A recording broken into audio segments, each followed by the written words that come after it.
Best-selling novelist and screenwriter Tom Perrotta. He is the author of Little Children, Mrs. Fletcher, The Election, The Leftovers, and he's here talking about adapting your own work for film and television. Tom, it's so exciting to have you.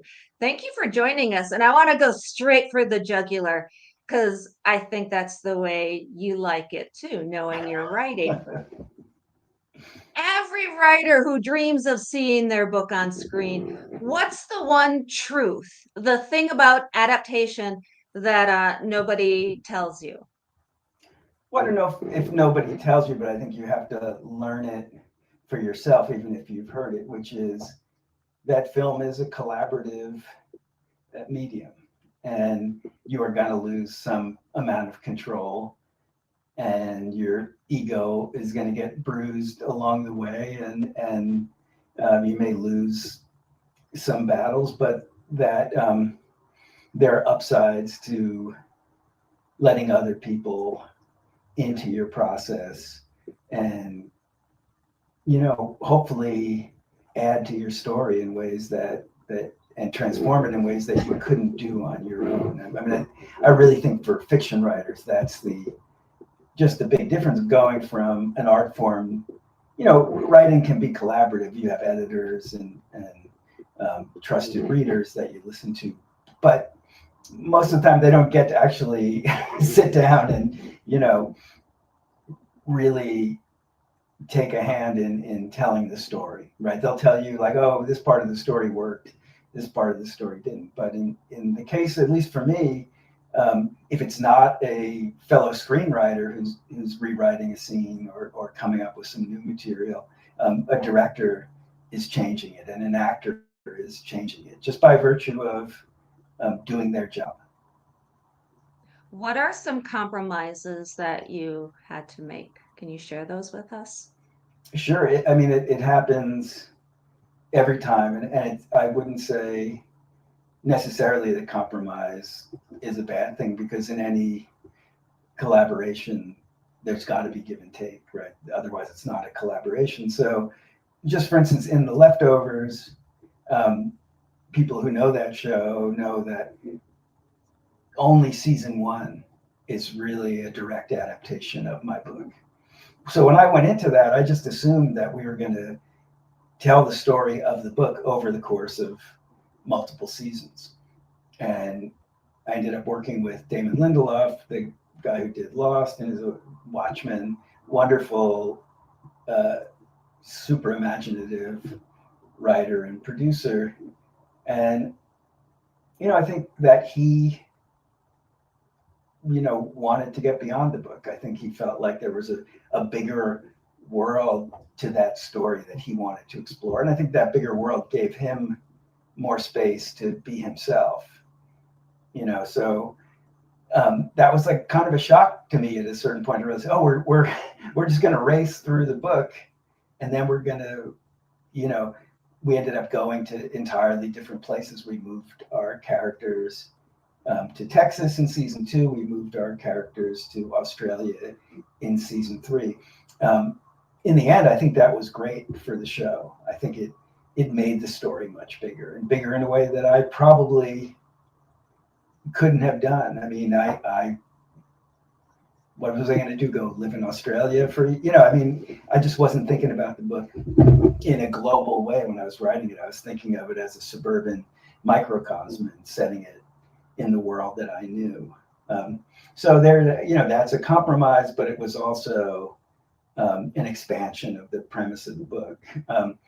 With Election, I did not write the screenplay, but I wrote the book and I handed it over to Alexander Payne and Jim Taylor, who are great, a great team. They did, Sideways, About Schmidt, a bunch of other terrific movies. Alexander made The Holdovers. He was a young filmmaker who only made one movie at the time he did Election. They wrote a very faithful adaptation of my book. And then what happened was, when the studio tested the film, they discovered that people hated my ending. Um, and so, this was just a case of collaboration on the broadest possible level. This was a collaboration between me, filmmakers, a studio, and a test audience, and they didn't like my ending. And my ending actually was an ending in which the characters kind of grew and started to understand themselves and each other, and had like a moment of actual connection. This is Tracy Flick and Mr. McAllister, the teacher who sabotaged her in the election. Um, and people didn't like that because the movie had presented them maybe in a more satirical and stereotypical way than I had. And they just couldn't believe that these characters could make this psychological breakthrough. And so the ending was rewritten, 180 degrees, where these characters, instead of growing and becoming more self-aware, um, they're just doomed to repeat the same mistakes over and over again. And it actually worked better within the movie because adaptations are transformations. Yeah. Audiences like nihilism, I guess, a little bit more than self-growth and discovery. And is that a thing, though? I mean, the audiences, somebody who's reading a book, they have different expectations of what they're going to get at the end of it and their experience as a reader, as opposed to somebody sitting in a movie theater for an hour and a half. Is the audiences themselves responsible for that? Uh, well, that's always a really interesting question, um, right? Because what happens in these studio test screenings is that this was Paramount and they wanted a wide release movie.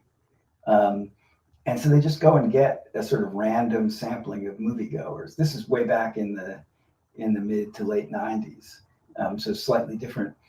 But I think they found a test audience of people who probably were not the real audience for this film. And so you have a case where this test audience had a very big, uh, impact on the final version of the movie, without necessarily being the people who would have actually gone to see it. And so, like, for instance, when we made The Leftovers, there wasn't really testing. HBO at that point was willing to trust its storytellers and to, they certainly collaborated in terms of giving notes and shaping the show, but it was not seen as a kind of commercial mass market thing. HBO was sort of an art house TV boutique at that time. They've changed a little bit over the course of the streaming wars, but it felt like they were very willing to let their artists kind of take the lead. So it really depends on what medium you're in and what audience they're trying to reach, and whose standards are going to be imposed on the storytelling. Is there one element, or be it the theme or the tone, or maybe there's a specific scene where you just felt like you needed to fight to preserve that? You were not going to let them kill that darling, so to speak. Yeah, well, so um, in The Leftovers, I was, my position the whole time was, um, this thing happens, this, whether you want to call it the rapture, it's called the sudden departure. In the book, there's this event where 2% of the world's population disappears in an instant. And everyone is left, the people remaining are left to figure out what happens and what that means for their conceptions of how the world works, their ideas about religion, science, all of that. And it was um, my first principle in telling the stories. It is an unknowable question, um, and that we shouldn't, as storytellers, try to answer it. And when I started to work with Damon, he came up with an idea that was really great,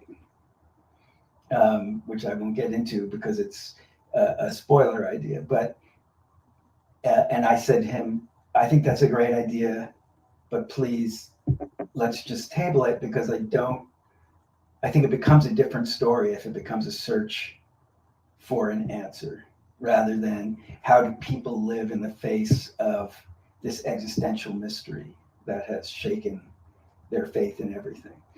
And we tabled it, I thought, for the first two seasons. And then suddenly in season 3, when we were heading toward an end, he started to bring it up again. And I remember just being in the writer's room, just sort of begging my fellow writers, just like, please, please, can we not do this? I think it really changes the experience of and the purpose of the show. And we had to find what I think is a great compromise, which is that Damon's idea about what happens is presented as a theory, but it's not shown. It's like told in a story. And to me, it then becomes like religion, where someone is proposing an answer to the question of, you know, where do we go when we die, or what happens, you know, who made us, you know, all the big questions. But it's up to the viewer to decide, am I going to have faith in this story that I'm being told that purports to explain the mysteries of the universe? And so I felt like we found a way to preserve my sense of it's ultimately unknowable, but also to present this theory that would explain it and make it a question of faith, which is really, you know, what I think became the central idea in the show anyway. And I think that's powerful when the audience can put their own interpretation into it. Somebody who comes from a place of faith would automatically go to, this is the rapture, this is foretold in my version of the Bible, whatever that may be. There's a lot of, you know, versions of that in different religions. And I think that's indicative of how religion and faith works. We all have our own spin on it, our own interpretation. And when something like that happens, there's almost this sense of, I'm going to get the answers once that happens. Once that happens, everybody's going to see that my version of faith was right all along. And then it happens, and you still have that ambiguity. You still have people that either need to have faith or want to have faith or need to explain it by faith. So, in a way, you give that certain instinct that humans have to want answers and to foresee something like that. And then that in and of itself is a subversion. And I think that's really clever and interesting.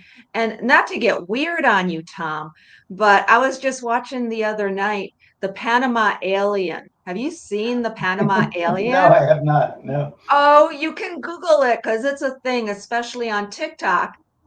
And it's likely, I guess we don't know, because it's being presented as, you know, real footage from a gentleman in Panama who found a meteorite, and it turned out to be some kind of alien egg. And he decided to keep it as a pet, drive it around in his safe, like he locked it in a safe.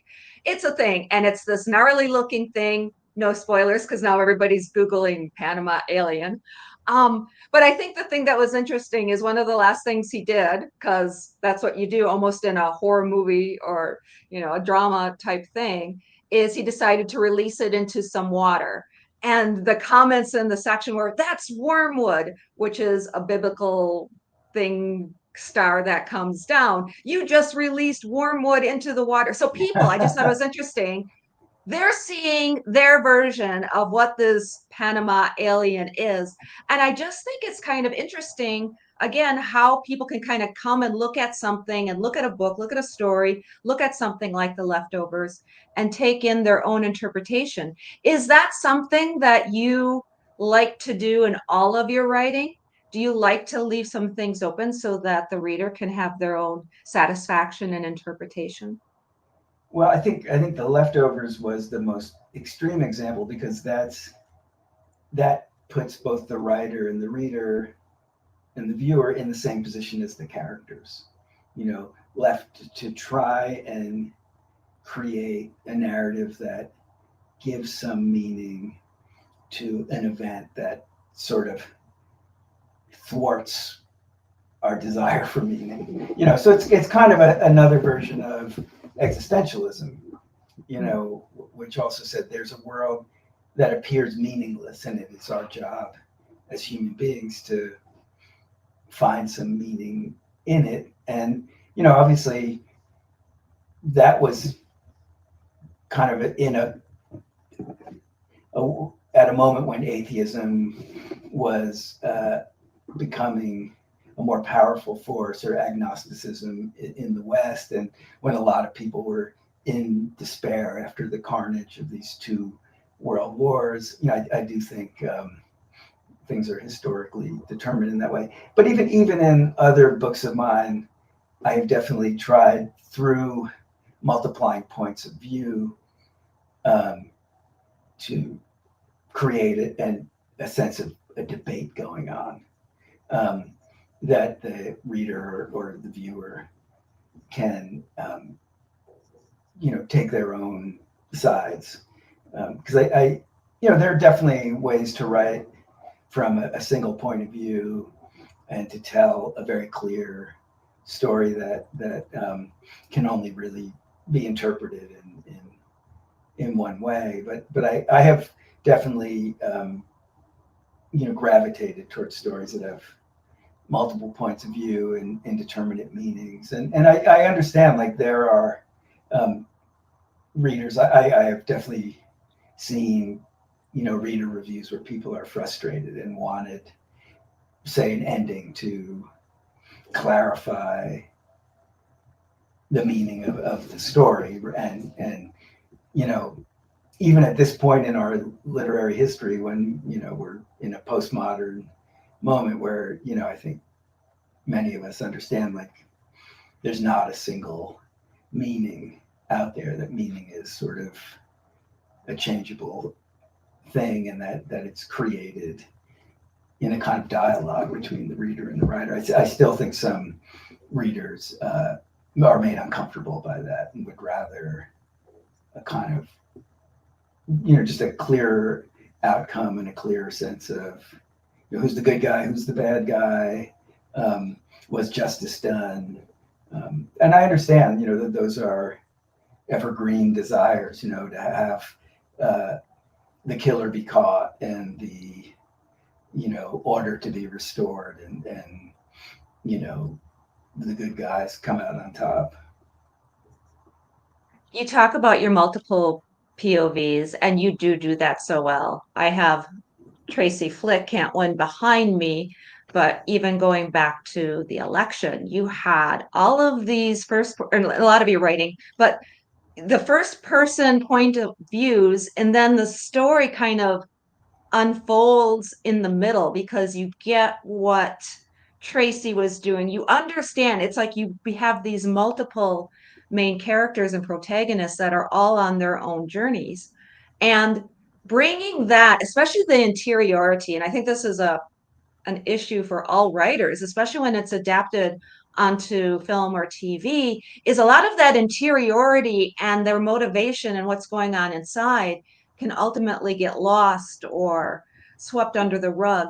Can you talk a little bit about that and how these multiple points of view, I guess, number one, how you do that so eloquently, because props to you for doing that. But then two, what happens when a lot of that is kind of carved away in the adaptation process? Yeah, that is really one of the central questions of adaptation, because fiction is really great at inner monologue and allowing us to go deep in somebody's thought processes. And the fact is that, film is a surface, and fiction goes below the surface, film kind of stays on the surface. And so the question is, how do we deal with that? One way, of course, is voiceover, which kind of will take that element of fiction, that inner monologue, and project it onto the screen. And one of the great things about Election, and the thing that makes it a classic movie, and actually a screenplay that's taught in film school, is that Alexander Payne and Jim Taylor decided to mimic the structure of the book. So here's a book with 7 first-person narrators. And it's hard to say exactly who the main character is. Each character thinks they're the main character. And, arguably Tracy is one and Mr. McAllister is the other. But there's not a single character who knows the whole story. Only the reader knows the whole story, which is the sum of everyone's points of view. So they're just, you could just go through the book and say like, oh, Tracy never, here's something that Tracy doesn't know.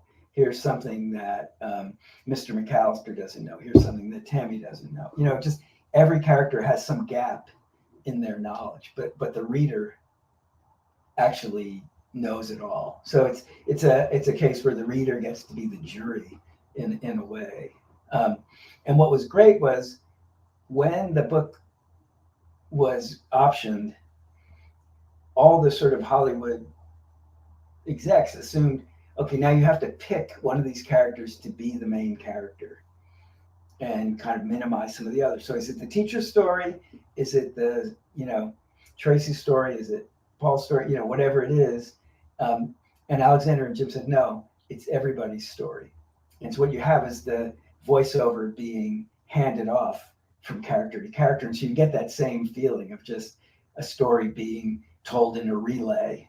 And, that Rashomon effect kind of kicks in, where everybody is telling the same story, but it looks radically different depending upon the source. So I thought that was and that turned out to be very successful. I think it really got at the heart of, it was a very faithful adaptation because you felt that feeling of reading it, of just, oh, this is a collage of everybody's story. With Little Children, which we haven't discussed, that was a book that I adapted with the great director Todd Field, who did Tar. And Todd wanted the voice of the book in there, which it really made me happy as a writer. And what we did was create this this narrator who's almost like the voice of the book. He just sort of, so the point of view is coming from some detached observer rather than from the characters. And he's kind of an ironic, older, more mature voice, kind of commenting on the story. And Todd got this narrator, Will Lyman, who was the voice of Frontline on PBS, because he thought it was sort of the voice of adult authority. And he's sort of describing these characters who are behaving like little children, and it creates a layer of comedy and distance that I felt like did a good job of being a portal for the voice of the book. So I feel like, the 2 feature films that have been made from my work both have a lot of voiceover, and as a result create space for the voice of the book and for inner monologue and for descriptions of states of mind. Whereas in The Leftovers and Mrs. Fletcher, there's no voiceover, and we just really had to rely very heavily on the actors and what they could do. That's their job, is to reveal the inner state of their character. And somebody like Catherine Hahn and Mrs. Fletcher is just so good at kind of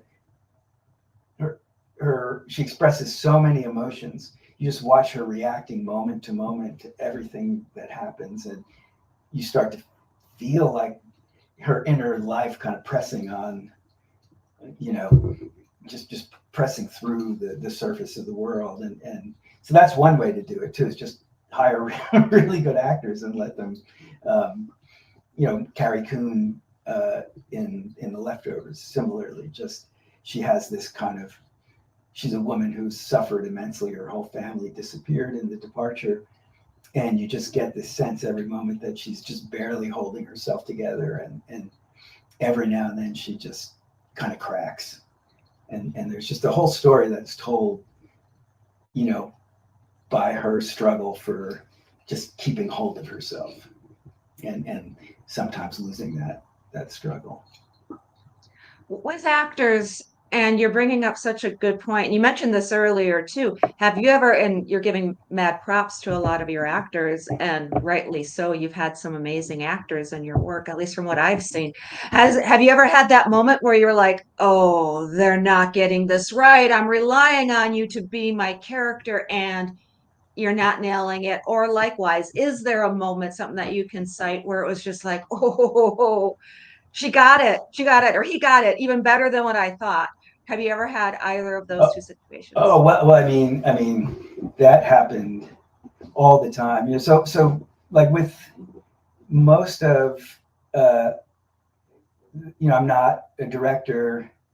So if, on a feature film, even if you're the screenwriter, you're not spending a lot of time on set unless the director is, you know, wanting to do rewrites while you go, which does happen sometimes, but wasn't the case on Little Children, say. And Todd was the screenwriter and the director, so he was on set. I wasn't there very often. The couple times that I was just thrilled with what the actors were doing. On The Leftovers and Mrs. Fletcher, I was more frequently on the set and was just,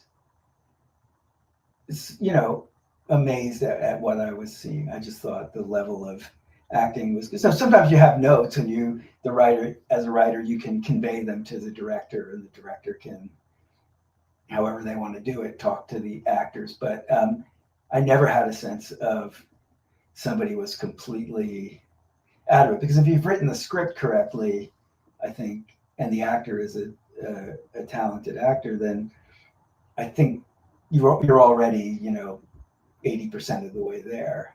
Um, but like I still remember going on to the set of Election again, where I had nothing to do with the script, and I remember arriving there, and there was just this buzz in the place because people were so thrilled with what Reese Witherspoon was doing as Tracy Flick, and you know, I had written Tracy as a kind of, I think, precociously mature young woman, and a kind of, like she had a certain sexual power that she was aware of. That's the Tracy in the book.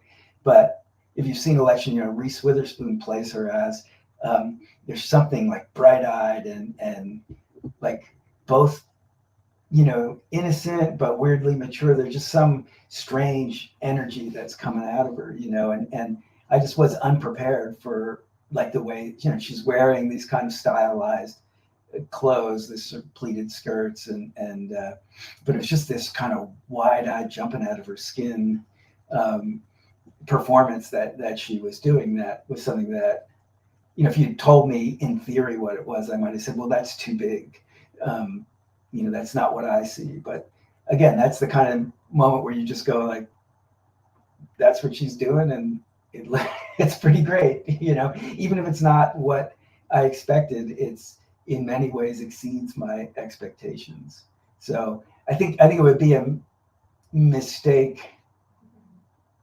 It would have been a mistake. And no one was going to listen to me anyway, but it would have been a mistake for me to say, I think she should do it my way. I thought her way, you know, has made that character into an iconic figure in American culture. There's something about that, just that electric energy that she generated. That was just a thrill to be around. Do you think authors or somebody who's having their work adapted, what's the difference between that first book and that first project and maybe the third or fourth? Do you get a little bit more comfort? Do you feel more trusting of the process? Do you feel that you may get a little bit more say? I kind of think of Stanley Kubrick and Stephen King and The Shining. And nowadays, Stephen King's got what? I probably am not even exaggerated, 30 some books that have been adapted in some way or another. But he was not at all happy with the vision that was Kubrick. And that's kind of an iconic example of it. But nowadays, if Stephen King wants to say, hey, you don't do it that way, he's got that clout. Can you talk a little bit about the difference between the very first project and the say that an author might have, and as they progress down the line? Well, I can talk about it in relation to my own experience, which is very specific because it's been the story of my increasing involvement. So in Election, I wrote a book, I handed it over to some producers. They found a director and writer. The script was written without my input. And basically I was just, and I went to the set for, one quick visit, was, really excited to be on the set. And in fact, thought like, well, wow, this is a world that I really like. I want maybe to have more contact with this world.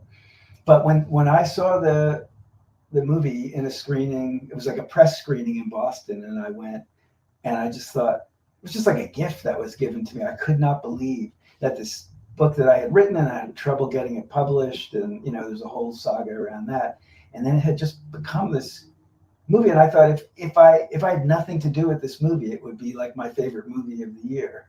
It was just something that I was thrilled to see. So it was like a gift that was given to me.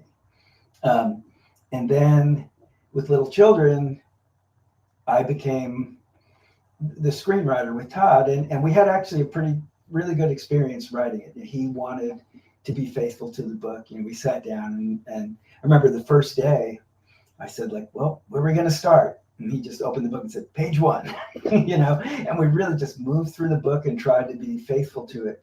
But that said, then you go into the filming, and a lot of things happened when I wasn't there that surprised me later in a very good way. But I felt like, okay, so I had some control at this one stage of the process. And then again, my control was gone, and I became a sort of a spectator. And I love the movie. I think it's wonderful. But then everything changed with The Leftovers, because I became a producer and a writer in the writer's room. So I was there while the sausage got made. And so then it becomes both a really, wonderful creative process, but also a struggle. There's, I might be fighting for, let's tell this story, but, other people are like, nah, we don't think that's the way to go. Let's go this other way. You win some and you lose some. But I was just there the whole time, and so I felt much more of a sense of ownership. But again, Damon was the showrunner. I was the co-creator. I was an executive producer, but I was not in the editing room making all the final choices, like what music goes over the scene, and which version of, which take of her monologue are we going to use, those kinds of questions. So I would say I had control to a much greater degree than I had on Little Children, but still there was a point where I didn't have control. And then with Mrs. Fletcher, I was actually the showrunner myself. So that was just a 1 season, 7-episode show that you can't even watch now unless you know how to navigate the web, because it was taken off the HBO platform. But that was amazing, because I was in the editing room making those final creative decisions, and I will say it was a thrill, and I learned a lot about filmmaking. It was also hugely stressful. It was the exact opposite of Election, where I was just given a gift. And here it's like I just was working all the time. I was performing a role that was creative, but also kind of managerial. It was just, I was hiring people. I was, going to like very technical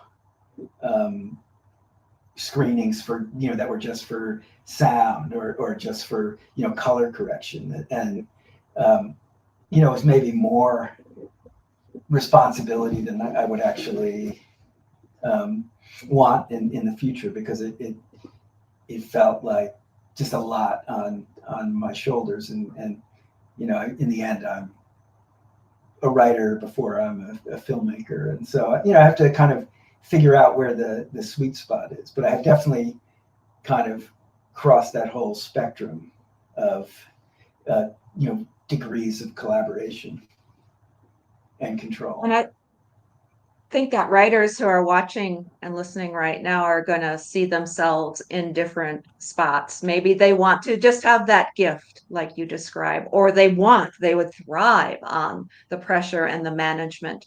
I don't know if I could handle the management. And I'm just curious, because of the way you've described it. Is it accurate to say that you prefer having the gift, or which area on the spectrum did you feel most fulfilled? Uh, that's a really good question, because I think getting the gift made me want to be more involved, and I think what you discover. You can see these guitars behind me. I'm not a great musician, but I've been playing in a band, for the past 10 years with some other guys my age, and even that, when you're just in a fun process, you've got to get 5 people to kind of share a vision, and it can be so much fun and creatively satisfying, but there are going to be moments when, like, everybody has to stop and say, oh, I want to go in this direction. Well, I want to go in this direction. How are we going to accommodate everyone? And there are moments when you can't accommodate everyone, and somebody's got to step back and say, fine, let's do it that way.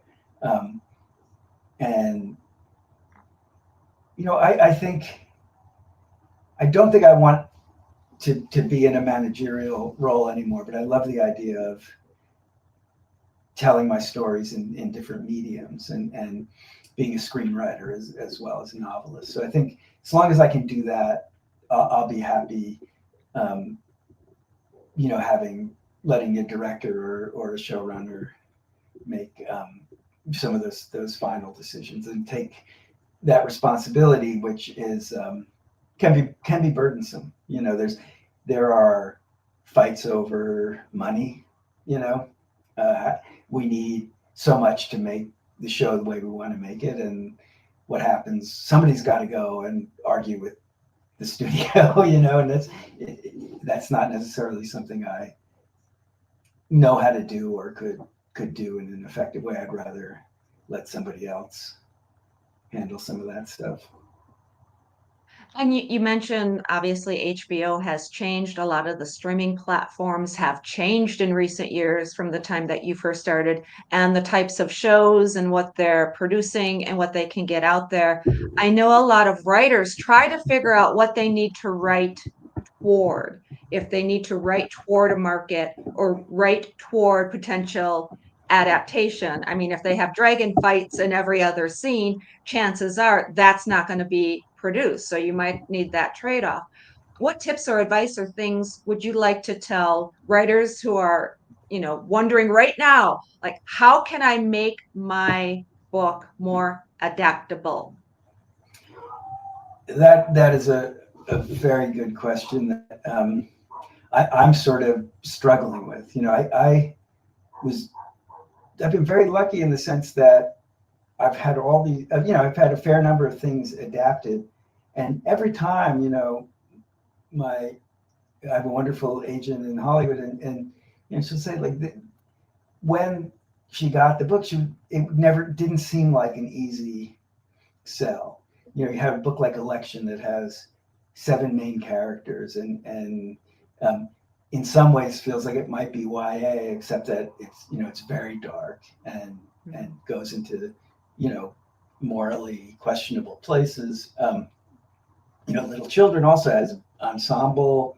It has a child molester in it. It's a comedy, but it's a disturbing comedy.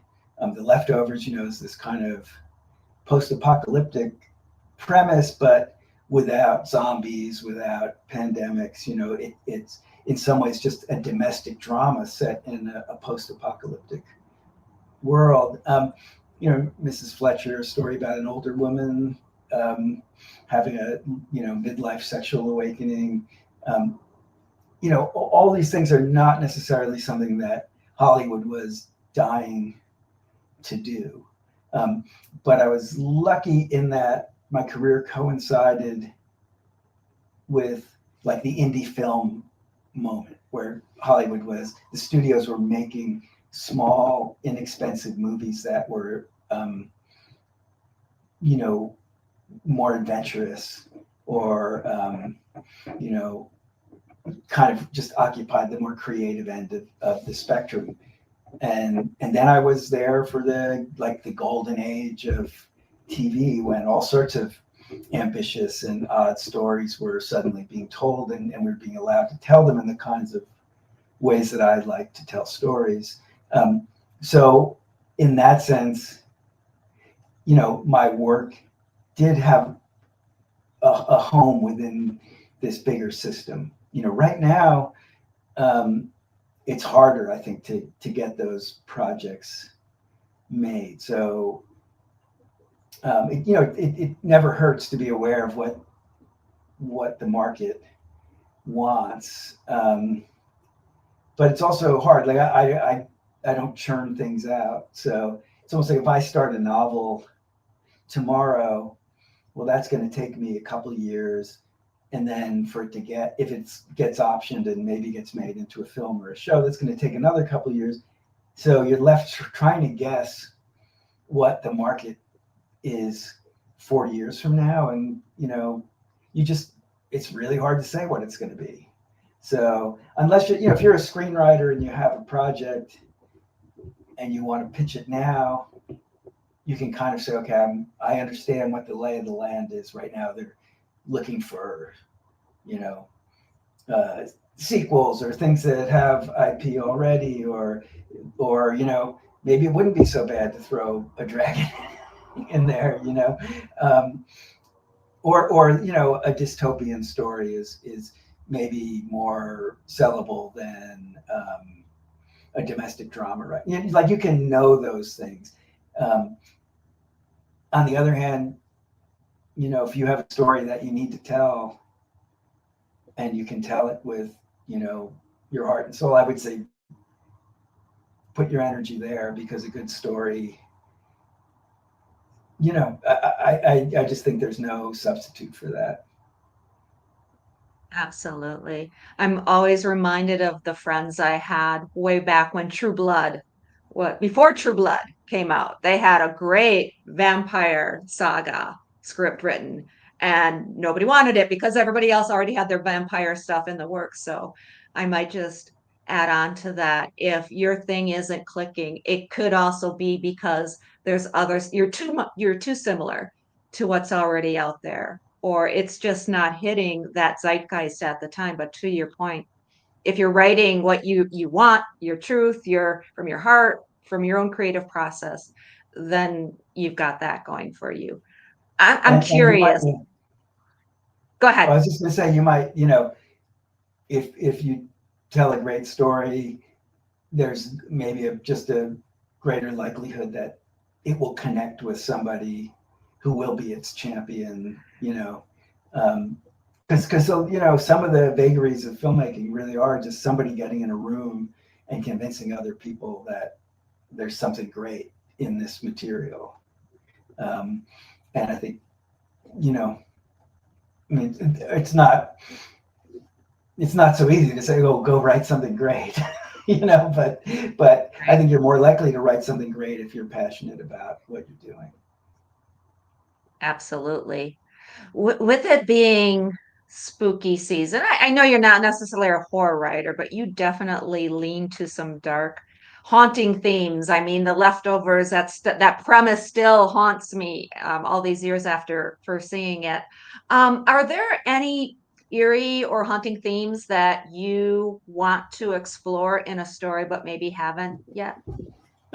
Yes, I have a new book coming out in uh, April of 2026 called Ghost Town, and it's a story.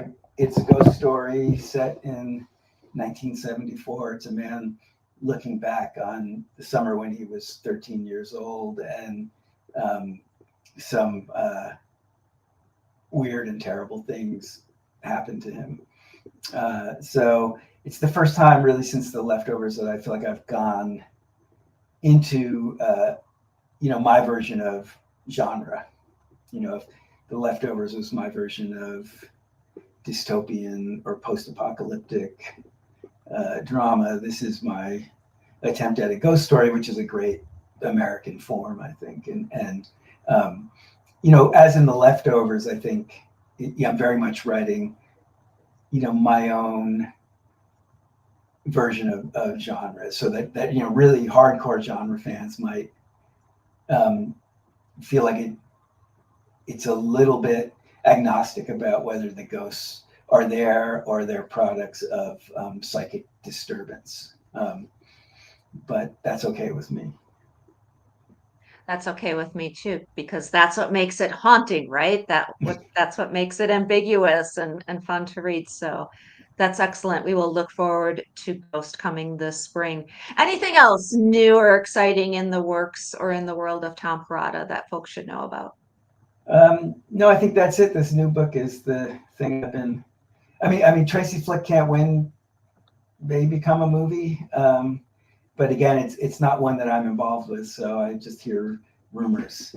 But it would be great to see Reese Witherspoon play Tracy Flick 25 years later. That would be amazing to see. Okay, fingers crossed for that. We're looking forward to Ghost, and maybe Ghost we'll have Town. you Ghost Town. I'm sorry, Ghost That's Town. okay.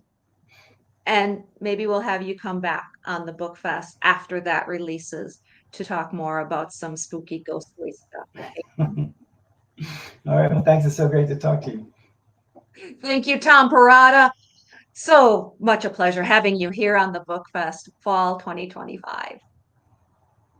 Thank you.